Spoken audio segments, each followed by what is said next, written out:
280장, 250장 찬양 드리겠습니다.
묵상 기도 드림으로 주일 일부 예배 시작하겠습니다.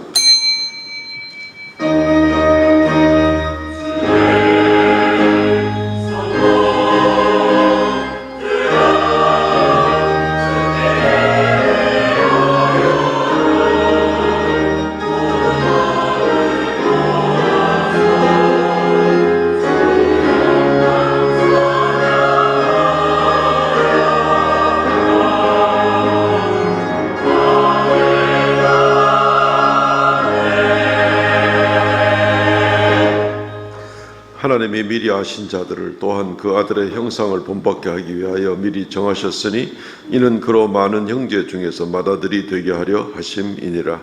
또 미리 정하신 그들을 또한 부르시고 부르신 그들을 또한 의롭다 하시고 의롭다 하신 그들을 또한 영화롭게 하셨느니라. 주 하나님 은혜를 감사합니다. 거룩한 성일 사랑하는 성도들, 주님의 자녀들, 주의 이름으로 성회로 모여서 머리 숙여 예배하게 하심을 감사하옵나이다. 지난 한 주간 동안도 함께 하신 은혜를 감사하옵고 우리 속에 믿음을 주셔서 천국 소망 가운데 살아가게 하심을 감사하옵나이다.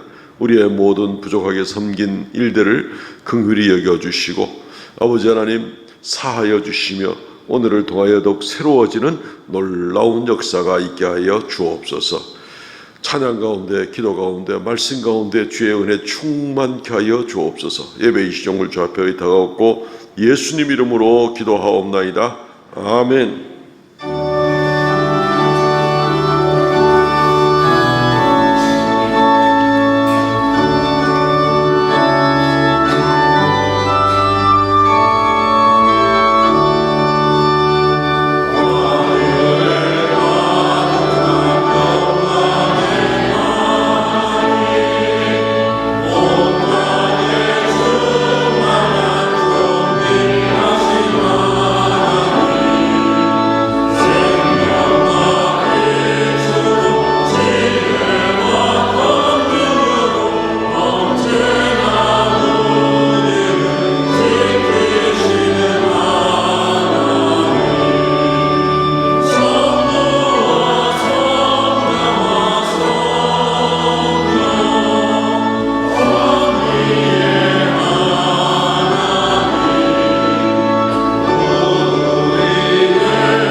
전능하사 천지를 만드신 하나님 아버지를 내가 믿사오며 그 외아들 우리 주 예수 그리스도를 믿사오니 이는 성령으로 잉태하사 동정녀 마리아에게 나시고 본디오 빌라도에게 고난을 받으사 십자가에 못 박혀 죽으시고 장사한 지 사흘 만에 죽은 자 가운데서 다시 살아나시며 하늘에 오르사 전능하신 하나님의 우편에 앉아 계시다가 저리로서 산자와 죽은 자를 심판하러 오시리라. 성령을 믿사오며 거룩한 공예와 성도와 서로 교통하는 것과 죄를 사하시는 것과 몸이 다시 사는 것과 영원히 사는 것을 믿사옵나이다. 아멘. 교독문 13번 시편 23편 말씀을 이 시간 교독하겠습니다. 여호와는 나의 목자시니 그가 나를 푸른 풀밭에 누이시며 내 영혼을 소생시키시고 내가 사망의 음침한 골짜기로 다닐지라도 해를 두려워하지 않을 것은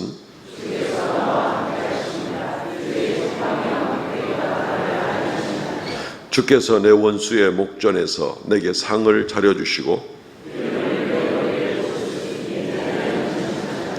내 평생의 선하심과 인자하심이 반드시 나를 따르리니 아멘. 주께서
생명의 주인 되신 아버지 하나님, 저희들 이 사순절을 보내며 예수 그리스도를 깊이 생각합니다. 십자가에서 통치자들과 권세들과 이 세상 어둠의 주관자들과 하늘에 있는 악한 영들과 싸워서 승리하시며 그들이 가지고 있는 죽음의 권세를 깨뜨려 부활하심을 찬양합니다. 아버지 하나님, 저희들 성령의 권능을 받아서 부활의 증인되게 하심을 감사드립니다. 저희들 이 하나님의 사역과 그리스도의 직분을 가지고 부활의 증인을 갈 때 저희들이 이 게을렀던 것, 또 하나님 말씀대로 행하지 못했던 것, 이 시간 회개합니다. 용서하여 주시옵소서. 아버지 하나님, 저희들 너무너무 사랑하셔서 저희들에게 복을 주시며 저희들을 지켜주시며 저희들에게 은혜를 베풀어 주시며 저희들에게 평강 주심을 감사함을 드립니다.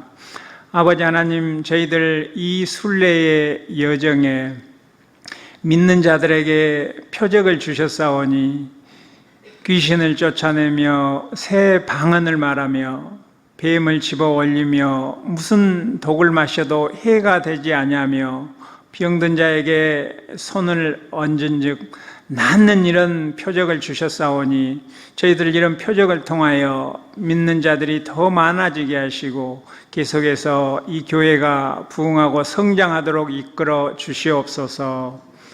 아버지 하나님, 저희들 사탄과 싸울 때 맨손으로 싸우지 않게 하시고 하나님의 전신갑주를 입혀주셨사오니 저희들 진리의 허리띠로 의의 호심경으로 평안의 복음의 신발로 또 구원의 투구로 한 손에는 믿음의 방패로 악한 영들이 쏘는 불화살을 막으며 또 성령의 검을 가지고 사탄의 견고한 진을 파하게 하심을 감사드립니다.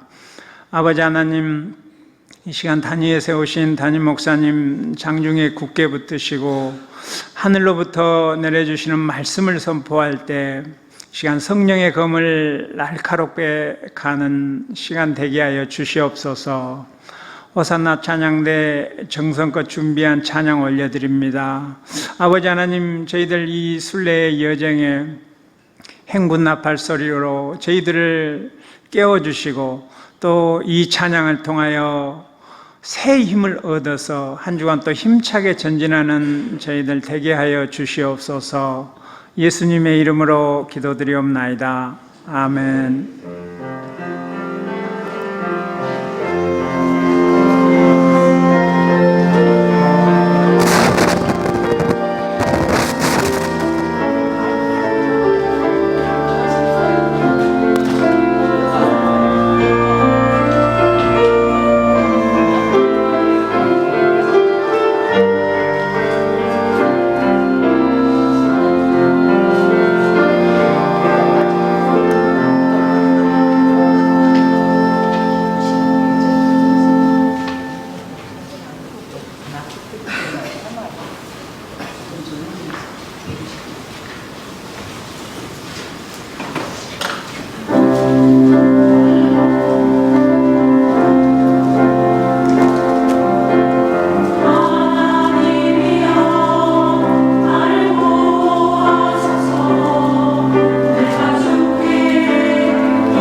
할렐루야, 감사합니다. 하나님 말씀 봉독합니다.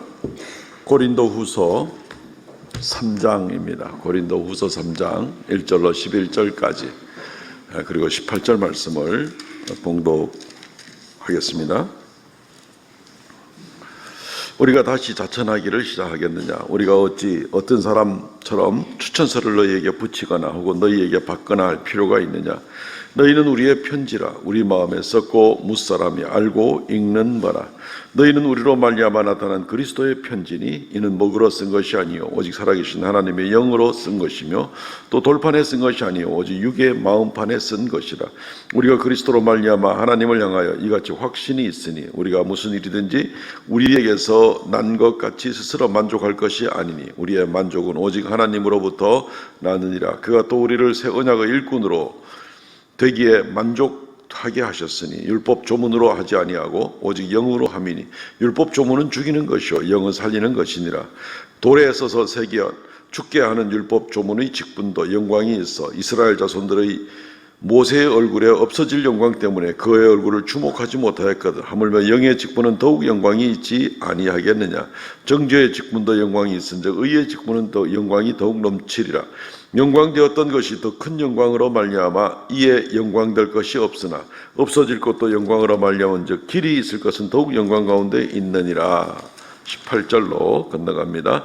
우리가 다 수건을 벗은 얼굴로 거울을 보는 것 같이 주의 영광을 보매 그와 같은 형상으로 변화하여 영광에서 영광에 이르니 곧 주의 영으로 말미암음이니라. 아멘.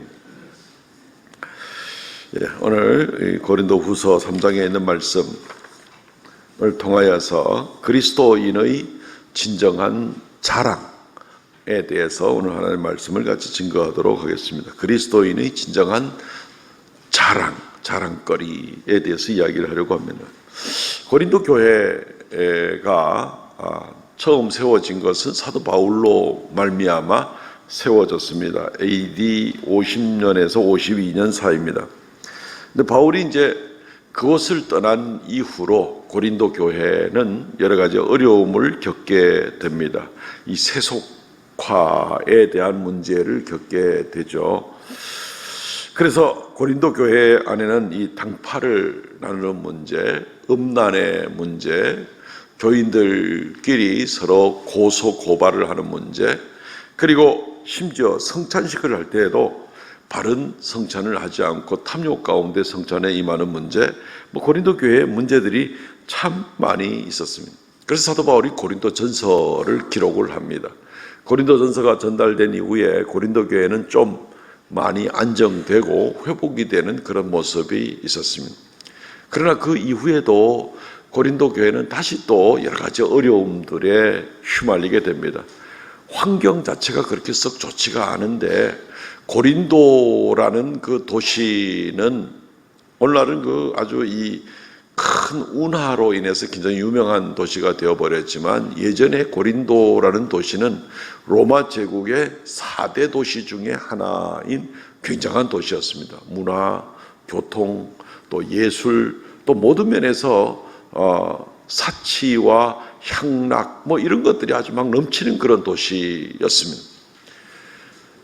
굉장히 음란한 도시이기도 하고 이러기에 사람들이 그 당시의 사람들이 속담으로 아이고 막 고린도 여자들 이런 식으로 오해하지 말고 들으십시오. 그 당시에 고린도 사람들에 대해서 그러한 말이 돌 정도로 그 지역 출신 사람들 여자들 이러면 다 굉장히 문제가 많은 그런 사람인 것처럼 알려질 정도로 그렇게 고린도라는 도시는 유혹과 이 시험거리가 많습니다. 고린도의 축제 그러면 이 사치와 방종과 음란의 그런 절정에 이르는 그런 도시가 되는 겁니다. 비너스라는 여신을 섬기면서 얼마나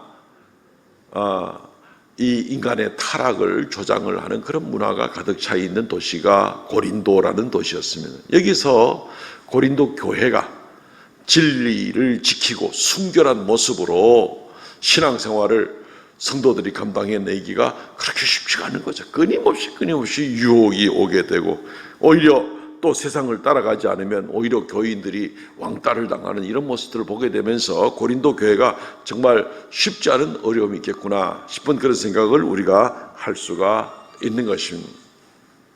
오늘날 이 고린도 교회의 이런 형편들은 어떤 면에서는 우리들에게도 좋은 본보기가 될 수 있습니다. 고린도 교회가 어떻게 이겨낼 수가 있는가, 적어도 사도 바울이 어떤 지침을 주는가 하는 것은 오늘날 우리 주변에도 수도 없이 물질 만능주의에, 쾌락 만능주의에 이렇게 나가는 그러한 이 세상에서 그리스도인으로서의 신앙의 순결을 지키고 하나님의 말씀을, 진리를 굳게 붙들고 건강한 교회를 세워나가기가 힘든 그런 모습과들도 참 마찬가지인 여건이기 때문에 그렇습니다. 얼마나 유혹이 많아서 점점 다음 세대에 내려가면서 신앙이 해이해지기가 얼마나 쉬운 바로 그런 모습이 되겠습니다. 우리가 건강을 수시로 체크하죠. 정기적으로도 1년에 한 번씩, 2년에 한 번씩 체크하기도 하지만 또 더 관심을 많이 가지고 또 어떤 사람들은 정밀 검사를 하기도 하면서 건강검진을 잘 체크를 합니다. 그래서 어떤 경우는 굉장히 조기 발견도 하게 되고 또 부족한 부분을 좀 더 회복하기 위해서 특별 운동이나 그런 준비를 해나가는 모습들은 굉장히 좋은 일입니다. 건강검진 자체를 소홀히 하게 되면 나중에 큰 병을 키울 수도 있는 것은 우리의 상식적인 그런 모습입니다. 전 개인적으로 개인 건강을 믿고 큰 소리를 치고 이래 있으면서 건강검진을 그렇게 자주 안 받는 편인데 그것 때문에 저도 이제 야단을 많이 맞는 그런 편이기도 합니다. 원칙은 무엇인지 알죠. 우리가 늘 건강검진을 잘 해서 문제가 있는지 없는지 수시로 체크하고, 그래서 작은 것부터, 생겨날 수 있는 것부터 하나하나 우리가 잘 주의해 나가야 될 그럴 필요가 있는 것입니다. 오늘 고린도 교회를 향하는 그런 말씀 가운데에서 정말 이 유혹 많고 영적 이 병균들이 끊임없이 우리에게 들이닥칠 때에 우리가 어떻게 이것을 잘 감당할 수 있을 것인가. 오늘 본문의 말씀은 우리로 하여금 이 내성을 키우는 어떤 그런 면과도 좀 관계가 됩니다. 면역력을 아주 강화시키는 그런 면과도 이제 깊이 연관이 되는 그런 부분입니다. 우리 속에 있는 그리스도인의 자랑이 무엇인지 제대로 한번 우리가 인식하고 그것을 굳게 붙들고 담대하게 나가게 될 때에는 우리가 세상에 유혹받지 아니하고 세상에 시험 들지 아니하고 오히려 더 큰 소리 치면서 우리가 살아갈 수가 있게 된다는 것입니다. 사도 바울의 처방의 중요한 한 부분이 바로 이런 부분이 되는 것입니다. 우리 성도님들은 어떤 자랑을 가지고 있습니까? 어떤 자랑거리를 가지고 있습니까? 내가 원래 좀 가진 게 많아. 내가 이 세상에서 혹시 성공해낸 것이 난 좀 굉장히 성공했다는 사람으로 인정받고 있어. 이게 혹시 자랑이 됩니까? 좋습니다. 축하드립니다. 그러나 그런 것들이 세상의 유혹과 죄악으로부터 나를 보호해 주지는 전혀 그렇지는 못할 것입니다. 사도 바울은 고린도 후서의 말씀을 통하여서 우리로 하여금 진정한 자랑, 내가 무엇을 가졌느냐, 무엇을 이루었느냐, 무엇을 했었느냐가 아니라 내가 지금 현재 어떤 사람이냐를 분명히 깨달음으로 말미암아 진정한 그리스도인의 자랑거리를 가지고 세상에 오히려 내가 자랑할지언정 세상의 자랑과 세상의 유혹에 내가 매여 들어가 가지고 시험에 들어가서 꼼짝 못하는 그런 사람은 내가 안 될 거다. 세상이 나로 하여금 시험 들게 하는 것이 아니라 오히려 세상이 나를 부러워하고 나의 가진 자랑으로 말미암아 세상이 나를 쫓아서 오히려 교회로 나올 수 있는 그러한 이 자부심과 자존감과 대단한 확신을 가지고 나가는 그런 것이 우리의 진정한 영적 내성이 되는 겁니다. 그래서 우리는 우리 속에 있는 진정한 자랑거리가 뭔지를 확신을 가지고 살펴볼 필요가 있는 것입니다. 세 가지 정도로 살펴보겠습니다. 첫째는 우리는 그리스도의 편지입니다. 이게 우리의 자랑이라는 겁니다. 우리는 그리스도의 편지입니다. 우리는 예수 안에서 나는 누구인가 하는 것을 우리가 확인하는 것은 굉장히 중요합니다. 세상 사람들은 잘 생각해 보십시오. 세상 사람들은 다른 사람들이 나를 뭐라고 하는가 여기에 대해서 관심이 참 많습니다. 과대 포장해가지고 평가받는 거 또 별로 원치 않지만 또 내가 이 정도는 갖추고 있는데 그냥 아주 비평만 당하고 아주 평가자라 당하고 이런 것들을 별로 원치 않죠. 누구나 뭐 그런 내가 준비된 대로 적절하게 평가받는 건 좋겠다, 이런 정도의 생각을 할 수도 있을 것 같습니다.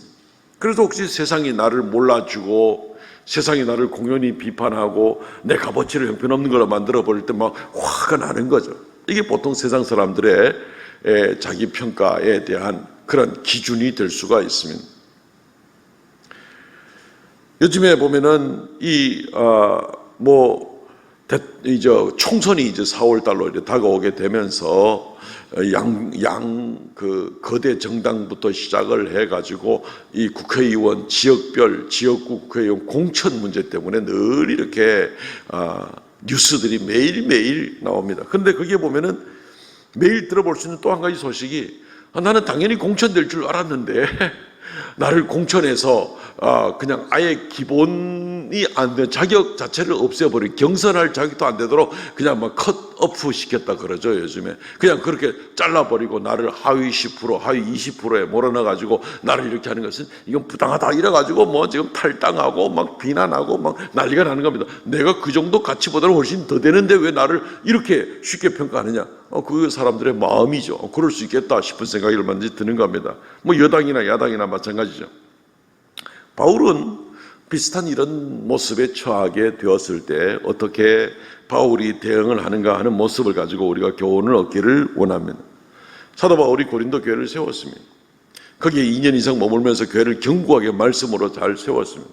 사도 바울이 거기를 떠나니까 유대 율법주의 교사들이라든가 이런 사람들이 거기 와가지고 사도 바울 저 사람 수렁털이야죠. 완전 그 사람 가르친 거 다 아무것도 아니야. 사도도 아니야. 사실 알고 보면은 뭐 어디서 굴러먹던 사람이 언지도 몰라.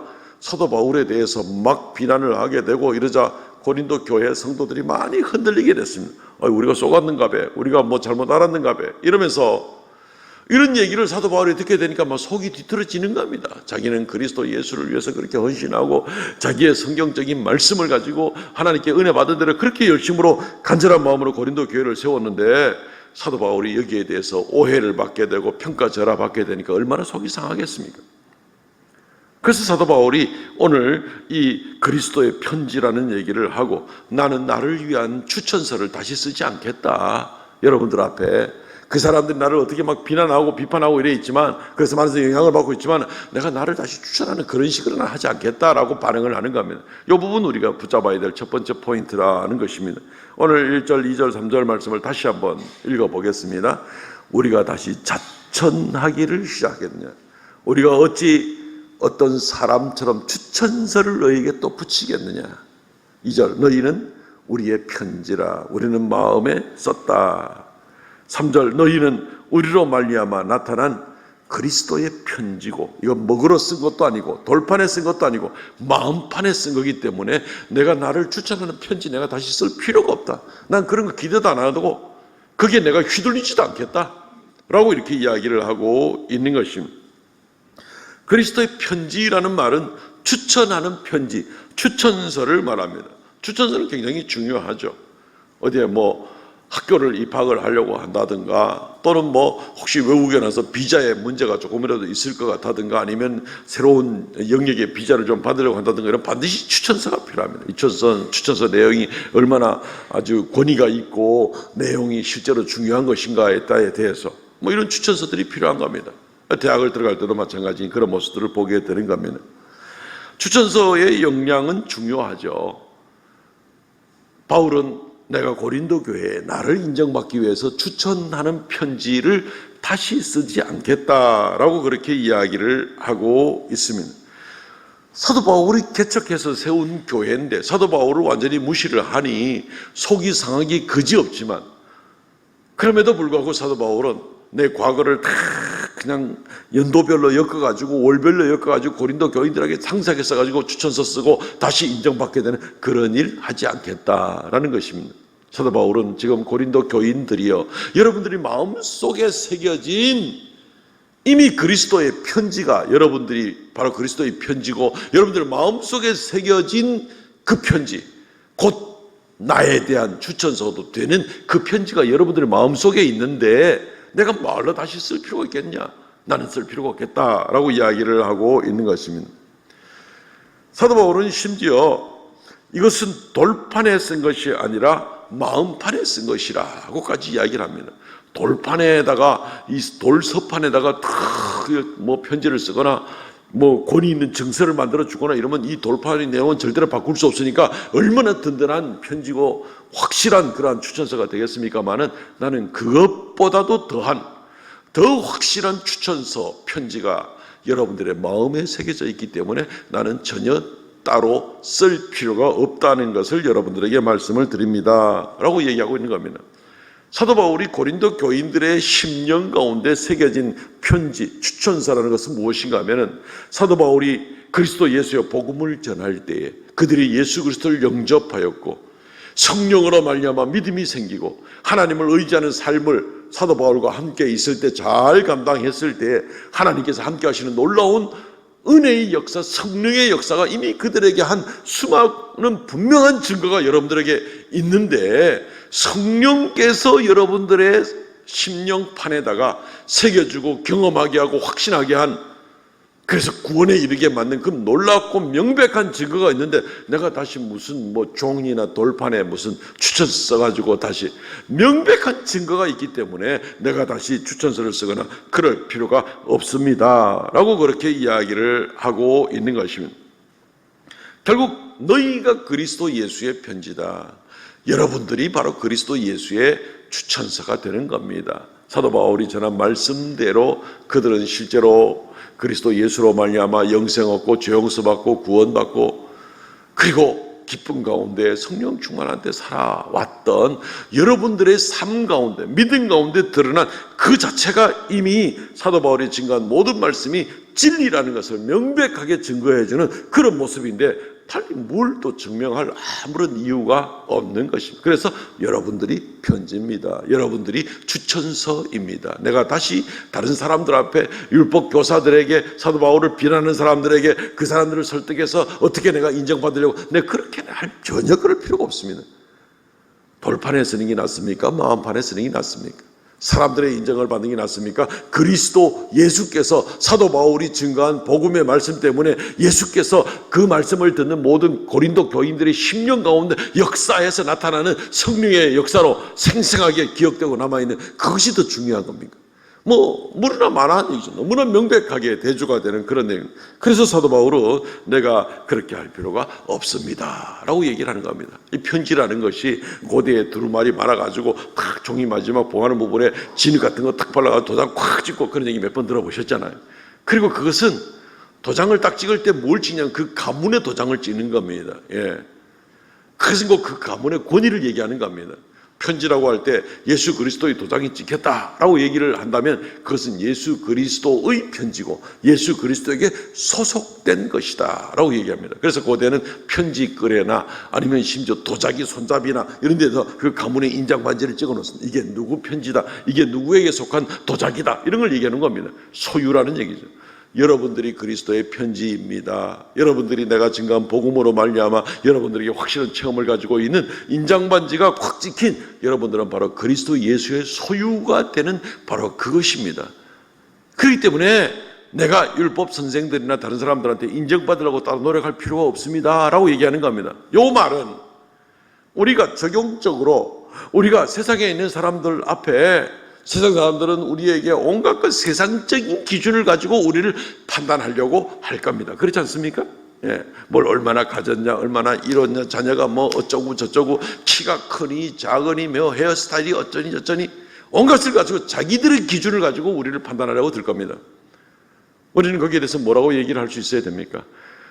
미안하지만 우리는 당신들한테 판단을 받고 평가받아야 될 이유가 없습니다. 당신들은 마음대로 판단할 수 있을 것이지만 그러나 나는 내 속에 있는 복음으로 말미암아 내 속에 있는 예수 그리스도를 믿는 믿음으로 말미암아 성령의 역사로 말미암아 이미 나에게는 예수 그리스도 인장반지가 찍혀있고 나는 예수에게 속했다는 것이고 그리고 나로 인해서 나는 이제 이 믿음으로 인해서 나는 하나님의 자녀가 되는 명백한 예수께서 나의 증인이 되어주시는 이런 모습이 있는데 여러분들에게 내가 굳이 막 이렇게 인정받아 나가야 될 그럴 필요가 있는 것은 아닙니다 라는 그런 자부심을 갖는 것이 굉장히 중요합니다. 물론 세상에서 인정받는 것도 좋겠죠. 칭찬받는 것도 나쁜 건 아닐 겁니다. 그러나 예수 그리스도께서 인정해 주시는 그리스도의 편지가 된 어떤 그 모습과 세상 사람들이 오늘 칭찬했다가 내일 막 기분 나쁘면 뒤돌아서서 욕하고 하는 그런 세상 사람들의 간사한 그런 인정과는 비교할 수 없을 차이가 나겠습니다. 안 그렇습니까? 우리는 누구의 인정을 받고 살 것인가? 내 속에 믿음이 있습니까? 예수 그리스도를 주님으로 믿으십니까? 아멘. 예수 그리스도를 주님 믿는다는 것은 성령으로 말미암아 고백하는 것이고, 주님께서 나에게 믿음을 주셨다는 것이고, 나한테 인정받은 것 지켰다는 것이고, 내가 예수님의 소유라는 것이고, 우리는 그분의 편지가 되는, 그분에게 소속된 그분의 편지가 되는 이 모습이 있을진데, 내가 세상 사람들의 그 간사한 평가에 일희일비하면서 이렇게 교만하고 열등감 빠지고, 그리고 거기에 내가 함부로 시험에 들어가지고 흔들리는 그런 모습까지 미안하지만 나는 그까지는 그렇게 필요하지 않습니다. 영원토록 내 생명을 지키는 예수 그리스도께서 나를 어떻게 인정해 주시냐, 그게 나한테 정말 중요한 거고, 거기에 비하면 세상의 평가나 인정은 아주 미미한 것에 지나지 않습니다.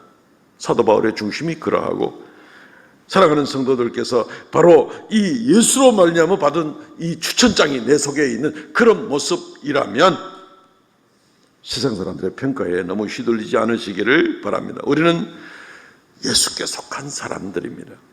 사람들 앞에 외칠 때 나? 너 볼 때는 정말 별 볼 일 없는 것 같지? 그렇지만 나 천국 백성이야. 나 하나님의 자녀야. 나를 위해서 예수께서 돌아가셨어. 자부심을 가지고 자랑거리를 가지고 살아가시기를 바랍니다. 두 번째, 우리는 그리스도의 일꾼입니다. 이게 우리의 두 번째의 자부심이요 그리스도인의 자랑이라는 것입니다. 사도 바울은 자기가 그리스도의 일꾼이라는 것을 자랑하고 있습니다. 또한 우리가 그렇다고 합니다. 6절과 9절과 11절 말씀 봅니다. 잘 보십시오. 그가 또한 우리를 새 언약의 일꾼 되기에 만족하셨으니, 그가 예수께서 우리를 일꾼으로 삼으셨으니 이 얘기죠. 이것은 율법의 조문으로 하지 아니하고 오직 영으로 함이니, 율법의 조문은 죽이는 것이요 영은 살리는 것이라. 정죄의 직분도 영광이 있은즉 의의 직분은 영광이 더욱 넘치리라. 없어질 것도 영광으로 말미암았은즉 길이 있을 것은 더욱 영광 가운데 있느니라. 이 좀 복잡한 얘기고 좀 나름대로 어려운 얘기라고 생각이 들 수가 있습니다. 사도 바울은 그가 우리를 일꾼으로 삼으셨다, 이렇게 얘기를 하고 있습니다. 사도 바울은 사실은 사도 바울이 쓴 서신들의 1장 1절에는 항상 뭐라고 표현합니까? 하나님과 예수 그리스도의 종 나 바울은 누구에게 편지하노니 이러면서 시작하죠. 사실은 쭉 그래 로마서부터 이제 그렇게 나오는 것을 보게 됩니다. 사도 바울은 자기를 예수 그리스도의 일꾼, 예수 그리스도의 종으로 자기를 표현하기를 참 좋아했습니다. 그리고 오늘 이 본문 고린도후서 3장에도 그가 우리를 새 언약의 일꾼으로, 우리를 종으로 삼으셨으니 하면서 굉장히 사도 바울은 그리스도 예수의 종이 되고 그리스도 예수의 일꾼 된 것에 대한 자부심을 가지고 있는 그런 모습을 보게 됩니다. 왜 자부심인가? 어차피 저 길로 갔으니까 그런 자부심이라도 가지고 살아야 되는 거 아닌가? 혹시 그렇게 생각을 하실지는 모르겠습니다만은, 사도 바울은 그래 억지로 내가 이렇게 얘기하니까 이게 정말 더 중요한 거야, 이런 중심을 가지고 얘기하는 사람이 아닙니다. 아주 합리적인 사람입니다. 아주 논리 정연한 그런 생각을 가지고 있는 그런 사람인 것입니다. 사도 바울은 오늘 우리가 읽은 6절, 9절, 11절 말씀을 통하여서 여기에 대한 합당한 이유들을 분명하게 제시하고 있습니다. 사도 바울은 자기가 그리스도 예수의 종인데, 그분이 우리를 일꾼으로 삼으셨는데 우리는 새 언약의 일꾼입니다 라고 얘기를 하고 있습니다. 우리는 영의 직분을 가졌습니다 라고 얘기를 하고 있습니다. 그리고 우리는 의의 직분을 가지고 있습니다 라고 이야기하는 겁니다. 복잡한 얘기 같지만 아주 간단한 얘기가 됩니다. 새 언약의 일꾼이라는 얘기는 예수 그리스도로 말미암아 우리에게 구원을 주시겠다는 하나님의 새 언약을 증거하는 사람들이고, 이 증거를 하게 될 때 성령께서 역사하시니 우리는 성령의 일꾼이 되는 것이고, 또 이 일로 말미암아 복음을 듣고 예수 그리스도를 믿는 사람은 죄 용서받고 의롭게 되는 결과를 얻게 되니까 우리가 의의 일꾼입니다, 그 얘기입니다. 그냥 다 연결되는 말이기 때문에 복잡한 얘기 같지만 그렇게 어려운 이야기는 아닌 것입니다. 우리가 지금 일꾼된 일이 어떤 일을 하는가 하면은 예수 그리스도의 복음을 가지고 성령으로 말미암아 예수를 믿게 만드는 역사를 감당하고 그 결과를 믿게 됐을 때 죄인이고 지옥 심판 받을 사람들이 의인이라고 인정받게 되는 그 결과를 가져오는 그 일꾼이 바로 우리가 하는 일꾼이 되는 것입니다 라고 얘기를 하는 겁니다. 사도 바울은 특별히 오늘 본문을 통해서 그 고린도 교회 율법주의자들이 입만 열면 무조건 모세 하는 이 모세를 심지어 빗대어서 얘기를 하고 있습니다. 사도 바울의 이야기는 아브라함이나 다윗이나 모세보다도 우리가 그리스도 예수의 일꾼된 사람, 그리스도 예수의 의의 일꾼, 새 언약의 일꾼, 영의 일꾼된 우리가 훨씬 더 보람있고 귀중한 일꾼들입니다 라는 이 얘기를 하고 있는 겁니다. 이렇게 되면은 이제 슬슬 좀 생각해 볼 만하다 하는 생각이 들죠. 아니 모세, 아브라함, 다윗보다도 우리가 더 위대한 일꾼이 될 수 있다는 말인가? 그런 일꾼이라는 말인가? 하는 생각이 들 수가 있겠죠. 사도 바울은 그렇습니다 라고 이야기를 하고 있는 것입니다. 왜냐하면 특별히 모세를 대해서 이야기를 하게 될 때에 대조적으로 사도 바울이 뭐라고 얘기를 하면은 율법의 조문으로 하지 아니하고 영으로 한다. 모세에 대한 얘기입니다. 모세가 율법의 조문을 이렇게 쭉 하나님께 받아가지고 이스라엘 백성들에게 증거한 사람이 모세입니다. 그리고 돌에 새긴 것이 바로 모세의 율법을 모습을 하지만 사도 바울은 우리 마음판에 새기는 그런 일을 하는 사람이다 라고 얘기를 하는 겁니다. 더구나 율법의 조문은 6절 말씀에 보면 율법의 조문은 죽이는 것이요 영은 살리는 것이다 라고 얘기를 하고 있는 겁니다. 그래서 좀 어려움을 느낄 수 있겠죠. 아니 율법의 조문이 우리를 죽이려고 율법을 주었다는 말인가? 물론 그렇지는 않죠. 물론 그렇지는 않습니다. 그러나 모세가 준 율법이라는 것이 어떤 것입니까? 이것은 행하라, 이것은 하지 마라. 왜냐하면 이게 하나님의 기준인 거예요. 하나님의 기준인 겁니다. 모든 구약의 율법의 말씀은 다 하나님의 말씀입니다. 하나님 말씀입니다. 그런데 하나님 말씀인데 하나님이 이것을 행하라, 이것을 하지 마라 하는 것은 하나님의 말씀이 기준이고, 그런데 이게 왜 죽이는 거라고 표현을 하냐면 우리가 아무리 노력을 하고 애를 쓴다 하더라도 그 율법의 말씀을 다 지킬 수가 없기 때문에 율법으로만 쫓아나가게 될 때는 결국 우리는 그 기준에 도달하지 못하기 때문에, 율법은 분명히 하나님 말씀이고 하나님의 기준을 나타내 주는 건데 우리가 그 기준에 도달할 수 없기 때문에 결과적으로 우리는 율법만 가지고 생각할 때는 우리는 죽을 수밖에 없는 사람 아닙니까? 그걸 줄여서 율법은 죽이는 조문이요 라고 이야기를 하고 있습니다.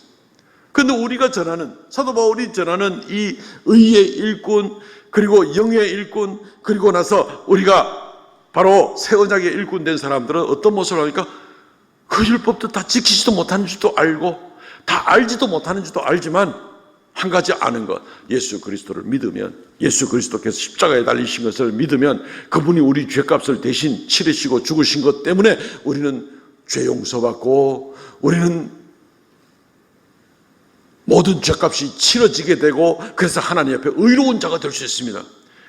율법의 조문이 완벽한 조문인데 아무리 노력을 해도 결코 의로워질 수가 없죠. 우리가 기준을 도달할 수 없으니까. 그러나 우리가 도달함으로 말미암아 의를 얻는 것이 아니라 도달하지 못하는 모든 죄에 대해서 그리스도께서 죄값을 다 치렀기 때문에 하나님께서 법적으로는 우리를 의롭다 인정해 줄 수밖에 없는 바로 그 새 언약의 복음을 전하는 일꾼이 우리이기 때문에 모세가 전하는 것보다도 우리가 전하는 복음이 더 위대한 결과를 나타내는 것이란 말이죠. 예수님도 그런 얘기 하셨죠. 옛 언약이 세례 요한 때까지인데 구약에서 아무리 그렇게 위대하고 놀라운 자라도 천국에서 지극히 작은 자가 오히려 더 큰 자가 된다. 주님께서 그런 말씀하시지 않습니까? 예수 그리스도로 말미암아서만 진정한 생명을 얻고 진정한 의를 얻고 영생을 얻고 이렇게 되는 것입니다. 그래서 율법의 조문은 죽이는 것이요 영은 살리는 것입니다. 이런 부분을 우리가 좀 잘 이해를 하면은 이게 참 지적으로나 노력으로나 이런 거 봐서는 율법이 더 엄청나게 많은 분량과 이런 것들이 들어갈 것 같은데 예수 그리스도를 믿는 믿음으로 훨씬 탁월하고 놀라운 결과를 가져오는 이 일을 위해서 여러분들이 믿음을 가지고 살아가고 이 복음을 증거하는 모습이면 모세의 역할보다도 사도 바울의 역할, 우리의 역할이 훨씬 탁월하고 놀라운 그런 직분이다 하는 것을 우리가 생각해 볼 수가 있다는 것입니다. 유대인들은 아직까지도 모세가 너무너무나 위대하기 때문에 그냥 오로지 모세 모든 아직까지도 몇천 년이 지났는데도 모든 회당에 모세의 의자 따라갔다 놓고 오로지 모세입니다. 그러나 사도 바울은 뭐라고 얘기합니까? 그 위대한 모세 맞습니다만은 그 위대한 모세보다도 그리스도 예수의 복음을 가지고 증거하는 우리가 더 큰 일꾼들이다. 그리스도 예수의 일꾼된 사람은 자부심이 있고 자랑거리가 얼마든지 있다는 것입니다. 우리가 하나님의 복음을 이 질그릇에 우리가 담았으니 우리가 참으로 귀한 그런 존재가 아닌가 하는 것입니다. 이 자랑을 가지고 사시기를 바랍니다. 도대체 세상에서 누구보다 더 유명해지면은 내가 인간답게 한번 큰 소리 치고 야 내가 참 대단한 자랑거리가 있는 사람이라 생각하시겠습니까? 모세를 넘을 수 있는 사람은 세상에 아무도 없습니다. 어떤 권력과 국가 대통령, 재벌가 모세를 넘을 수 있는 사람은 아무도 없습니다. 그래서 사도 바울은 간단하게 설명하고 있습니다. 모세보다 더 탁월한 직분을 가진 사람들, 바로 의의 일꾼이요, 새 언약의 일꾼이요, 그리스도의 일꾼된 여러분들은 그 하는 일의 결과가 무엇을 가져오는 것을 보게 될 때 모세보다 더 위대한 일꾼들입니다 라고 얘기하는 겁니다. 이 자부심을 가지고 살아가시기를 바랍니다. 세 번째, 우리는 그리스도의 영광에 이르게 됩니다. 그리스도의 영광에 이르게 됩니다. 축구선수 요즘에 손흥민 선수가 항상 관심을 많이 받고 있죠. 내년에 이제 토트넘 호스펀가 그 팀에서 이제 계약이 만료가 된다고 그러죠. 지금 현재 이분이 받는 연봉이 160억쯤 된답니다. 매년마다.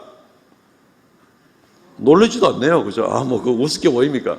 그런데 이제 이 사람에 대해서 누가 지금 군침을 흘리는가 하면은 내년도에 계약이 만료가 되면은 우리 팀에서 데려가야 되겠다 하고 욕심을 내는 게 사우디아라비아가 그 오일 마니를 가지고 이 손흥민을 데려가려고 지금도 이제 군침을 흘리고 있다 하는 얘기입니다.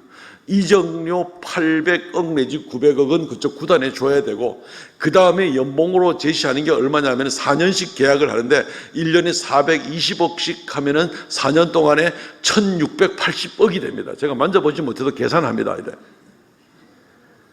야, 1년에 420억씩 그러면 하루에 1억도 넘는다는 얘기 아니야. 볼 차고 신나게 놀면서 하루에 1억씩도 더 벌어 그냥. 야, 그거 괜찮네. 신나게 노는데도 말이죠.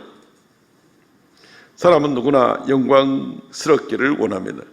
모든 사람 앞에서 빛나기를 원하고 칭송받기를 원합니다. 그것이 정치인이든지 경제인이든지 스포츠든지 학문이든지 또는 자녀의 성공이든지 어떤 것이든지 간에라도 영광스러운 삶을 살기는 참 좋아합니다. 이것이라는 사람은 아무도 없습니다. 요것 때문에 그리스도인들이 또 고민하고 세상과 비교하고 주눅 들고 시험 들고 이런 일들이 얼마나 생길 수가 있게 되는 것입니다. 우리도 이 영광 받는 것 자체를 무조건 싫어하고 그럴 필요는 없습니다. 나는 원래 영적인 사람이기 때문에 세상에 있는 건 나 쓰레기 같고 저거는 그냥 배설물 같고 아무것도 아닌 거야 라고 무조건 세상을 막 혐오하듯이 나가는 그런 모습을 가질 필요가 없습니다. 좋은 거는 좋은 것이죠. 그 자체를 싫다고 할 필요가 없습니다. 세상은 이렇게 좋은 것들이 많이 있는데 내가 굳이 세상을 무조건 싫어하고 무조건 내 욕심 버리는 것이 내가 무조건 막 고상해지고 거룩해지고 그럼 이제 이 속에서 늘 싸움이 생겨나게 되는 수밖에 없는 겁니다. 앞뒤가 안 맞는 거죠. 그 때문에 무소유를 주장하던 사람들 이름만 대면은 알만한 거 해민스니 무소유에 대해서 얼마나 많은 글도 쓰고 연설도 많이 했는데 나중에 알고 보니까 벤츠도 아니야. 페라리야, 페라리 뭔지 들어봤습니까? 이게 몇 억씩 하는 그런 외제차를 끌고 사실은 무소유가 아니라 이 사람은 풀 소유였다. 모든 것을 다 한강뷰가 보이는 고급 아파트에다가 이제 이래가지고 세상이 한번 시끄러웠던 적이 있었죠. 이 고민이 있었던 거예요. 모든 것을 다 소유하고 싶으면서 말로는 무소유를 얘기해야 되니까 이게 앞뒤가 하나도 안 맞는 거죠. 우리 그리스도인들도 가다가는 무소유가 무조건 덕이다 이렇게 주장하다 속으로는 정말 아닌데 하고 이제는 이런 그 괴리감에 스스로 빠질 수가 있습니다. 우리 그리스도인들이 세상의 것을 좀 소홀히 여길 수 있는 것은 무소유가 좋기 때문에 그런 것이 아닙니다. 반대입니다. 더 영광스럽고 놀라운 것을 우리가 받을 것이 확정되어 있기 때문에 땅에 있는 것을 잠시 밖에 보관할 수밖에 없는 것들을 내가 좀 쉽게 여깁니다. 왜냐하면 더 큰 것들, 더 놀라운 것, 더 영원한 것이 나한테 있기 때문에 그렇기 때문에 땅에 있는 것을 소홀히 여길 수 있는 것이지 나는 세상에는 전혀 관심이 없는 사람이야. 세상에 관심 좀 가지십시오. 그래서 열심히 복음도 전하고 세상 사람들에도 관심을 가지고 무조건 세상을 그렇게 오해를 하고 자기에 대해서 오해를 할 필요가 없습니다. 우리 그리스도인들은 영광을 추구할 필요가 있습니다.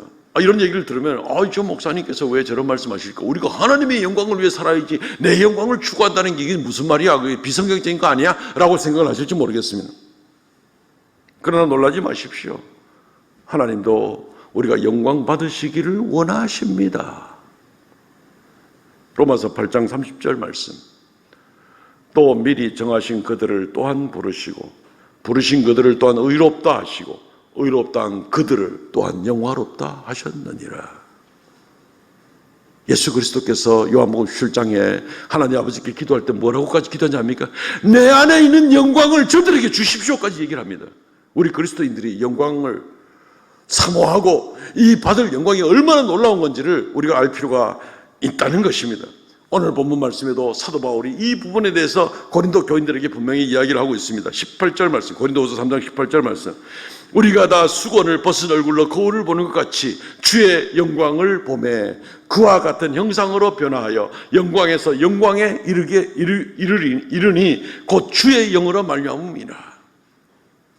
한때 모세가 영광을 한참 받을 때 어떻게 했습니까? 하나님 만나고 얼굴에 빛이 반사가 돼가지고 영광의 광채가 나니까 사람들이 두려워서 모세의 얼굴을 못 보고, 그런데 이제 시간이 지나니까 슬슬 빛이 없어지게 되니까 모세가 얼굴에 수건을 싹 가리고 있는 영광 없어지는 것을 감추기 위해서, 그러다가 하나님께 다시 나가면 다시 영광의 빛을 받고 이랬던 일들이 있습니다. 그러나 그런 일을 받은 사람도 세상에 없기 때문에 모세만한 영광스러운 사람이 없는 겁니다. 그런데 오늘 본문 말씀 뭐라고 말합니까? 벗은 얼굴로 거울을 보는 것 같이 주의 영광을 보매, 그 다음에 뭐라고 얘기해요? 그와 같은 형상으로 변화하여. 수건 덮었다 썼다 할 필요가 없는 겁니다. 영광이 없어질 일이 없기 때문에 그렇습니다. 영광에서 영광에 이르니, 이 말은 영원한 영광이고 없어지지 않을 그 영광을 우리가 받게 되리니 주의 영으로 말미암음이니라. 하나님의 영광을 위해 살아가는 것이 우리의 목적 맞습니다. 그러나 하나님은 우리가 영광 받기를 원하신다는 말씀입니다. 비성경적인 것이 아니라 지금 읽어드린 성경 구절만 해도 얼마나 성경적으로 이것이 합당한 주장인 것을 알게 되실 것입니다. 잠시 있다가 없어질 것에 내 모든 것을 걸지 아니하고 영원한 영광, 그리스도 예수의 누리신 그 영광을 우리가 누릴 수 있도록 해주는 바로 그 영광을 비교한다면 비교할 수가 없다는 겁니다. 대한민국 최고의 재벌이었다는 삼성그룹의 모 이 전 회장 같은 경우도 마지막에 한 1년, 2년 동안은 휠체어 타고 그냥 거의 의식이 없는 가운데 이렇게 있다가 가는 그런 모습 아닙니까? 세상에 주신 영광은 아주 작은 것에 지나질 않죠. 영원토록 없어지지 않을 그 영광을, 그리스도 예수가 얻으셨던 그 영광을 얻게 해주겠다. 이것이 주님의 뜻입니다. 물론 오해는 하지 마십시오.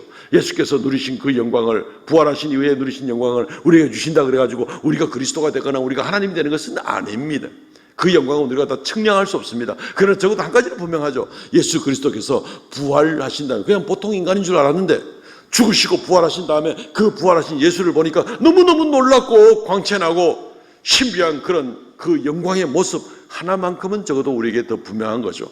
멸망하지 아니하고 시들지 아니하고 병들지 아니하고 죽지 아니하고 어떤 고통이 있지도 아니하고 이 세상의 것에 매이지 아니하는 영광의 광채가 나는 그 부활하신 예수 그리스도, 적어도 그것은 우리에게 확실하게 주어지는 영생을 얻고 영원한 영광 가운데 거하는 바로 그 모습 하나만 생각하더라도 우리가 얻을 영광은 어떤 것인가? 물론 그것뿐 아닙니다.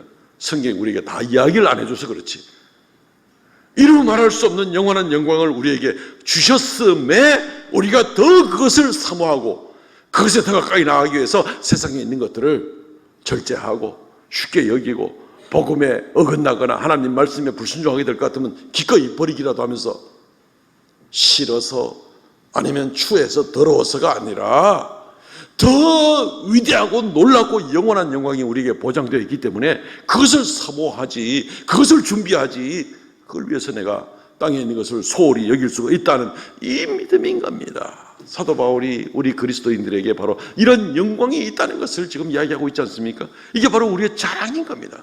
그리스도인에게만 주어지는 놀라운 자랑거리입니다. 세상에서 그리스도 안에 있지 않은 사람은 어떤 누구도 이것을 누릴 수가 없는 바로 그 영광을 우리가 누릴 수 있도록 하는, 예수 그리스도를 주님으로 믿는 모든 사람이 누릴 수 있는 바로 이 영광을 사도 바울이 이야기합니다. 자랑스럽지 않습니까? 세상에 그 어떤 것도 비교할 수 없는 이 놀라운 영광을 주신다는 겁니다. 우리가 또 감당하고 우리가 드러내야 될 그 자랑이 무엇인지 생각해 보시길 바랍니다. 말씀을 맺겠습니다. 예수를 믿어도 어중간하게 믿는 사람들은 꼭 뒤따라오는 말이 있습니다. 말을 하든지 말을 안 하고 마음속으로 생각하든지, 예수 믿는다고 다 되나? 예수 한 분으로는 충분하지 않아. 이 세상에 살 때는 이런 생각들을 하거나 말을 하는 사람들이 얼마든지 있습니다. 근데 그 사람은 사실 예수가 누군지 잘 모르는 겁니다. 그리고 예수 안에 있는 내가 누군지 모르는 겁니다. 아직까지. 오늘 사도 바울은 우리들에게, 이 유혹받고 시험 많은 고린도에 사는 사람들에게 사도 바울은 명백하게 너희가 가지고 있는 자랑이 뭔 줄 아니? 하고 얘기를 하고 있는 겁니다.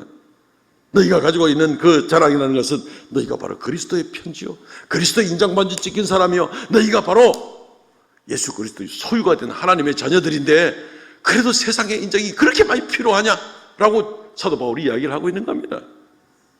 사도 바울은 우리가 너희가 가지고 있는 직분이라는 게 뭔지 알아?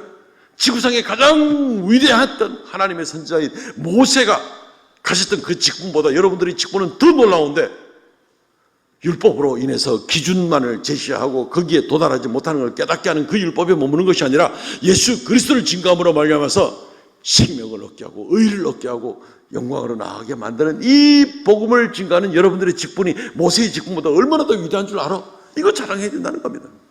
그리고 또한 우리가 개인적으로 교회적으로도 장차 그리스도 예수의 형상으로 변화하여 그의 영광을 우리가 누리게 될 것이 지금 보장되어 있는데, 여전히 세상에 주눅 들고 세상에 시험 들고 세상을 부러워하고 세상에 인정받기를 원하고 그렇게 살고 싶습니까? 성경이 이렇게 명백하게 우리에게 약속을 해주고 있는데 예수 한 분만으로 충분합니까? 아멘. 예수 한 분만으로 충분합니다. 충분하고 남습니다. 그리스도인이 진정한 자랑이 뭔지 알고 담대하게 주님을 쫓아나가는 그런 귀한 성도들 되시기를 주의 이름으로 축원드립니다. 아멘. 통성을 같이 한번 기도하겠습니다. 하나님, 우리가 정신을 번쩍 차리고 주님께서 우리에게 주신 귀한 자랑이 무엇인지를 깨닫고 있지 아니하고 담대하게 이 세상에서 승리하고 나가는 우리가 되게 하여 주옵소서. 통성으로 자신을 위해서 기도하겠습니다. 주 하나님, 은혜를 감사합니다. 홀로 영광과 찬송을 받아주시고 우리의 심령이 새로워지며 진리의 말씀을 깨달으며 자랑과 진정한 자랑과 담대함으로 말미암아 하나님께 나아가는 그런 우리가 되게 하여 주시옵소서. 오 주 하나님, 그 위를 베풀어 주시기를 간절히 바라옵고 원하옵나이다. 아버지 하나님, 역사하여 주시고 아버지 하나님, 그 위를 더하여 주시고, 오 주 하나님, 주 하나님, 우리 속에 있는 생명이 무엇인지, 그리스도 예수의 인장반지가 무엇인지, 아버지 하나님, 우리에게 약속된 영광이 무엇인지를 생각하면서 날마다 담대함으로 나가는 그런 귀한 신도를 다 되도록 은혜 더하여 주시옵소서. 성령 충만케 하여 주시옵소서. 역사하여 주시옵소서.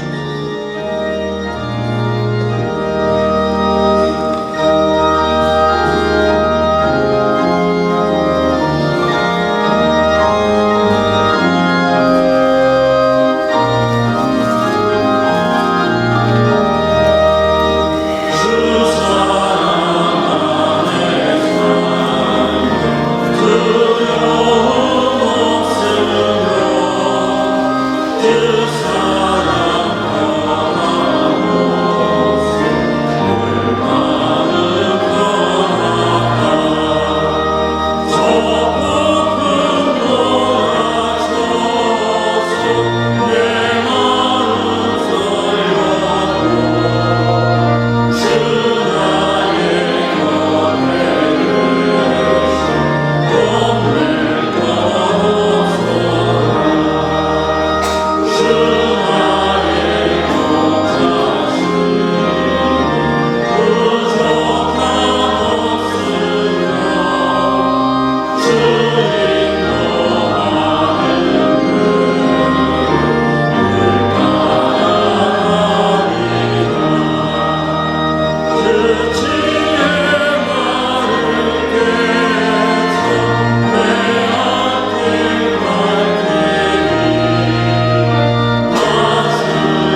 주님의 은혜로 우리에게 이런 놀라운 자랑거리를 주신 것을 감사하옵나이다. 담대함으로 이 세상의 삶을 잘 감당하여 주님께 영광 돌리는 우리가 되게 하여 주옵소서. 하나님, 담대한 삶을 살아가도록 은혜 더하여 주옵소서. 이 시간 또한 주님께 담력을 얻어 주의 말씀대로 11주의 예물, 감사의 예물, 정한 예물 올려오니 하나님께서 연락하여 주시고 영광 받아주시며 생명의 역사, 살리는 영의 역사가 나타나게 은혜 더하여 주시며 죄 몸된 교회가 더욱 진리 가운데 순결함 가운데 아버지께 나가도록 은혜 더하여 주옵소서. 주 하나님 드린 손길마다 만복으로 더하여 주시고 이 땅 가운데서 더욱 담대함으로 주 앞에 물질생활, 시간생활, 가정생활, 사회생활 모든 삶의 부분에 있어서까지 주님 중심으로 담력 가운데 살아가는 귀한 성도들 되고 하나님께서 눈동자같이 지켜주옵소서. 머리 숙입니다. 사랑하는 모든 성도들의 가정마다 이 한 주간도 이루 말할 수 없는 위로부터 내리는 평강과 은혜가 넘치게 하여 주시고 주님 동행하여 주시옵소서. 예수님 이름으로 기도합나이다. 아멘. 지금은 우리 주 예수 그리스도의 은혜와 아버지 하나님 극진하신 사랑과 성령의 요통하심과 새롭게 하심의 역사가 이 시간 주 앞에 머리 숙여 경배하는 하나님의 거룩한 백성들에게 영원토록 함께 있을지어다. 아멘.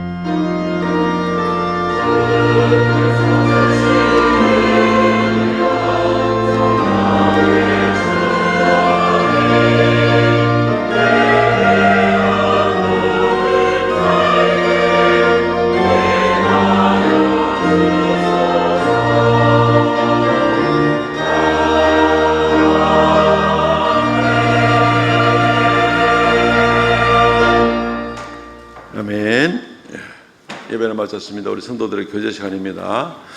저는 좌우로 인사하면서 담대하게 살겠습니다. 담대하게 살겠습니다. 왜냐하면 내 속에 자랑거리가 있으니까.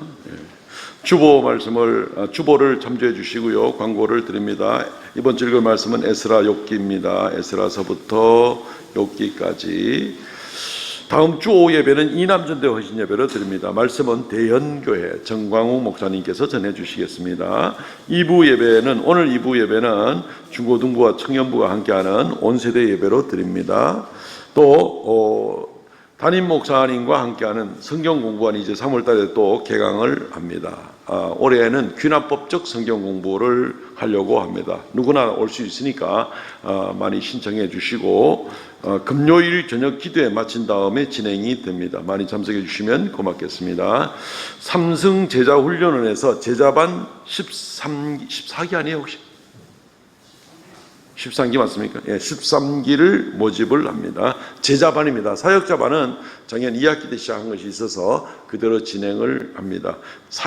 제자반만 13기를 모집합니다. 제자반 훈련 안 받으신 분들은 필경대 있는 신청서를 작성하셔서 제출해 주시면 좋겠습니다. 3월 초에 바로 개강을 진행을 합니다.